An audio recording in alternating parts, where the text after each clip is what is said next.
दिन लीला और उनके छोटे भाई मैक्स अपनी दादी के अटारी में खेल रहे थे। वहाँ उन्हें एक पुरानी सी रेसिपी किताब मिली जो बहुत धुंधली और पुरानी थी।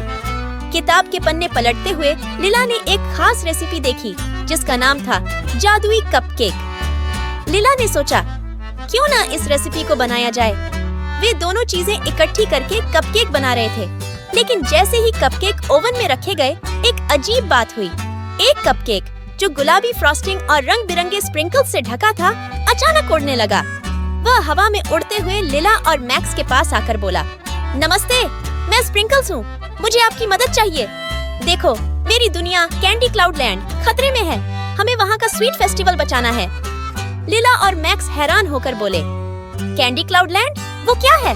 स्प्रिंकल्स ने कहा, वह एक जादुई दुनिया है जहाँ सारी मिठाइयाँ और कैंडीज रहती हैं। लेकिन एक बुरा आदमी है जिसका नाम है बिटरटन, जो फेस्टिवल को खत्म करने की कोशिश कर रहा है। हमें गायब हो गए फ्लेवर ढूंढने हैं और फेस्टिवल को बचाना है। लीला और मैक्स ने सोचा और फिर सहमति दी। स्प्रिंकल्स के पंखों की एक झपक से वे दोनों आसमान में उड़ने लगे। वे धीरे धीरे ऊपर उठे और एक जादुई दुनिया में पहुंच गए, कैंडी क्लाउड लैंड। यहाँ आसमान में मौलोचो बादल थे, नदियाँ चॉकलेट से भरी थीं और कैंडी के पेड़ हर जगह लगे थे। लीला और मैक्स इस सुंदर दृश्य को देखकर हैरान रह गए।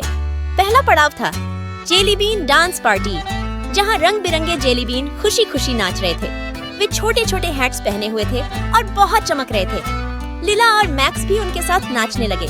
तभी उन्होंने देखा कि एक खास फ्लेवर ट्विंकल टॉफी पार्टी के बीच चमक रहा था।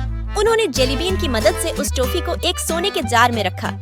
तभी आसमान में अंधेरा छा गया, काले बादल घूमते हुए आ गए और बारिश शुरू हो गई। यह ग्रीन और खट्टा पानी था। बिटरटन, जो बुरा आदमी था, अब सामने आया और बोला, अब तुम मुझे नहीं रोक सकते, मैं इस पूरी दुनिया को खट्टा बना दूंगा। लीला और मैक्स ने देखा कि खट्टे पानी ने सब कुछ खराब करना शुरू कर दिया था। हमें उसे रोकना होगा, मैक्स बोला। लीला ने सोचा, हम उसे कैसे रोकें? स्प्रिंकल्स ने कहा, चिंता मत करो, मेरे पास एक आइडिया है। अब तीनों ने चॉकलेट बार्स, गमड्रॉप्स और कैंडी केन इकट्ठा किए और मिलकर एक चमत्कारी कैंडी शील्ड बनाई। वह शील्ड चमकने लगी और खट्टे पानी को रोकने लगी। लेकिन बिटरटन ने हार नहीं मानी। उसने अपनी खट्टे बादल की ताकत बढ़ा दी। लीला ने फिर कहा, अगर हम इसका खट्टापन मीठा बना दें तो? और फिर उसने जादू से एक मीठी नींबू पानी की नदी बनाई जो खट्टे पानी को मीठा बना रही थी। बिटरटन का खट्टा तूफान धीरे धीरे खत्म हो गया और कैंडी क्लाउड लैंड को बचा लिया गया। अब स्वीट फेस्टिवल फिर से शुरू हो गया। हर जगह कैंडीज और मिठाइयाँ नाचने लगी। रंगीन कैंडी के पटाखे आसमान में झिलमिलाए।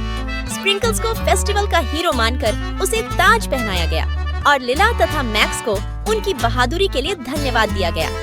स्प्रिंकल्स ने उन्हें एक खास जादुई कैंडी वैन दिया जिसे वे कभी भी कैंडी क्लाउड लैंड में जा सकते थे। हमने कर लिया, फेस्टिवल बचा लिया, मैक्स खुशी से बोला। हाँ, लेकिन हम इसे बिना स्प्रिंकल्स के नहीं कर सकते थे, लीला ने मुस्कुराते हुए कहा।